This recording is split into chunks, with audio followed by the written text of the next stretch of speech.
Dmitri paused in his story and pulled back the orange sleeves of his jumpsuit. He traced the lines of the tattoos on his forearms with his eyes.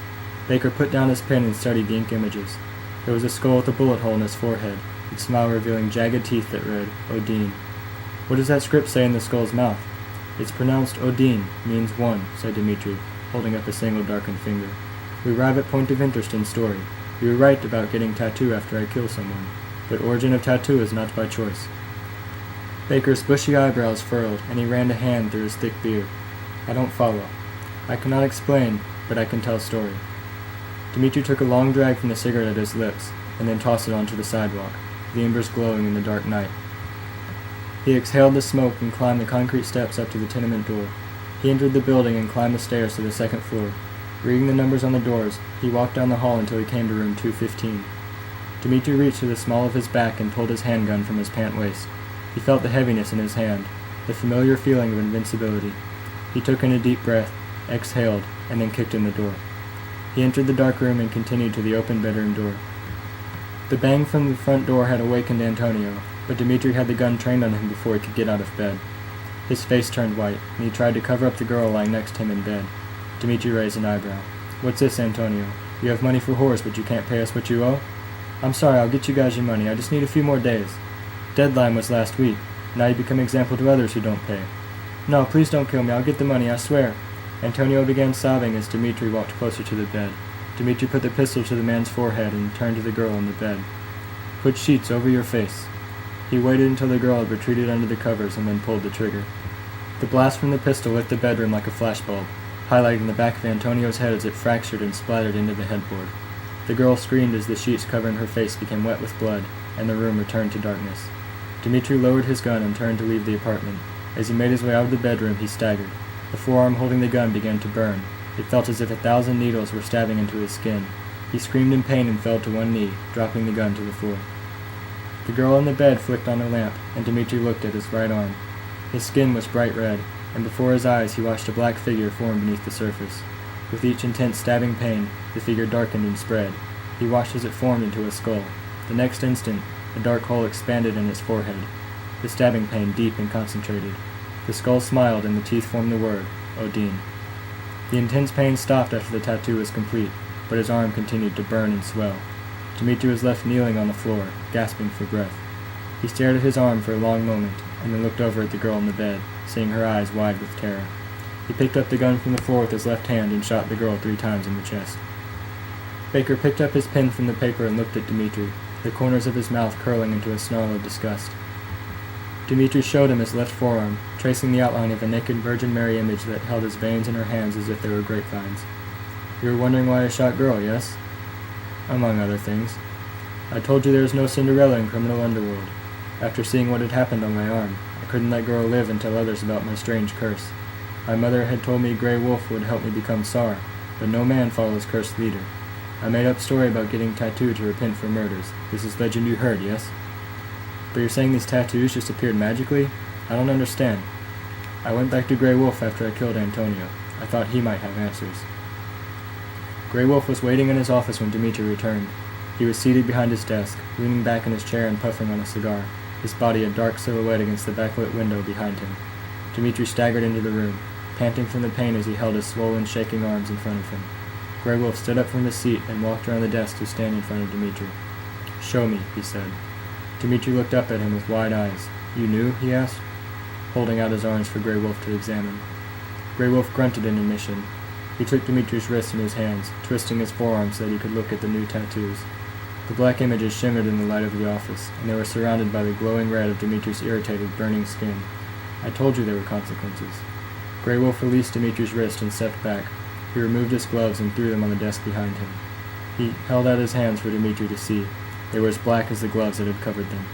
Dizzying, intricate patterns of ink covered every portion of his hands. He took off his suit jacket and laid it down on top of the gloves. He rolled back his sleeves to reveal blackened forearms and elbows. He lifted one hand to point to a spot on his shoulder. They stop here. This is the price we pay for our power, Dmitri. We live well at the cost of others, and we are punished for it. Dmitri stared at the images curling around Grey Wolf's arms. They were unfaded, as fresh as Dmitri's own new tattoos. Does this happen to everyone? Grey Wolf turned his back to Dmitri and looked out the window. his arms like onyx pillars supporting him as he leaned forward on his desk. He shook his head. It happened to me, to my boss before me. The orders come from us, and so we were the ones responsible for the crimes committed. He turned back towards Dmitri, leaning back against his desk. And now it has passed to you. I have named you my heir, Dmitri. The others have already been told. He put his hand on Dmitri's shoulder and gave him a gentle squeeze. You will lead this organization after me, and you must bear this curse until you choose your own heir. Dmitri looked at Baker's face, his arched eyebrow, his firmly set lips. He waited for him to ask the question brewing beneath his features. But where did the curse come from? Dmitri spread his hands and shrugged his shoulders, sending a ripple of motion through the ink mosaic on his neck and arms.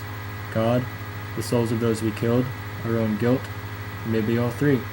Book of Genesis says God placed mark on world's first murderer before sending him into exile. The mark of Cain that brands the bearer criminal and social outcast, finished Baker. Dmitri nodded. Grey Wolf chose to hide his mark. I embraced them. As my tattoos grew, so did my reputation. I got used to pain of curse. I started craving expansion of my own legend. So you kept killing, even knowing the tattoos would appear? You called my legend Rag to Riches Tale. On the way up for son of immigrant prostitute is to go down in underworld, Mr. Baker. My rise to power came at great cost. Pain, memories, the souls of those I killed live on in these images. I can never forget them. Baker scratched his beard and studied Dmitri. He looked at the tattoos covering his face and neck, his arms and hands, and then his eyes grew wide with realization. So then all of your tattoos? Dmitri nodded, and Baker blanched as he studied the ink images that covered every visible portion of Dmitri's skin. I killed many people. I cannot tell you how many. They haunt me in my sleep. I hear them screaming and begging for mercy when I look at tattoos. I remember every face, but they are too many to count. Dmitri looked off into the distance, his eyes glazed over with memories of murder and pain. He snapped his focus back to Baker. My eagerness to kill caused turmoil in criminal underworld. I killed anyone who challenged my rise to power, even people within own Red Mafia organization. I spread fear, and I made many enemies. But with fear, Mr. Baker, comes respect.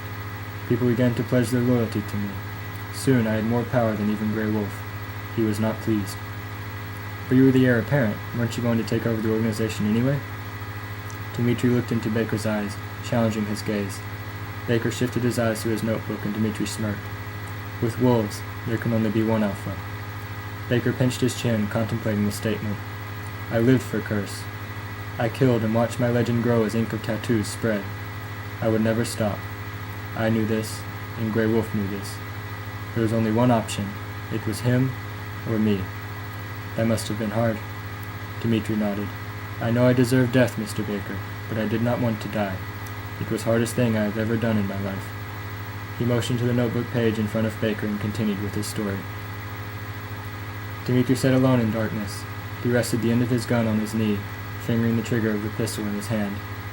He held a lit cigarette in the other hand, holding it vertically on his fingertips, the glowing embers a beacon at the top of the cylinder of rolled tobacco. He was not smoking it, but instead was content in watching the orange of the burning tobacco creep towards his fingers, leaving a tower of ash in its wake. He heard a door open in the neighboring room, and he flicked the cigarette to the floor. He stood up from his chair and walked to the hallway, watching the aging man enter through the front door of the house, his gloved hand shutting the door behind him. The man turned and jumped backwards into the door when he spotted Dmitri standing in the hallway. He squinted, and craned his neck forward. "Dmitri, is that you?" asked Grey Wolf.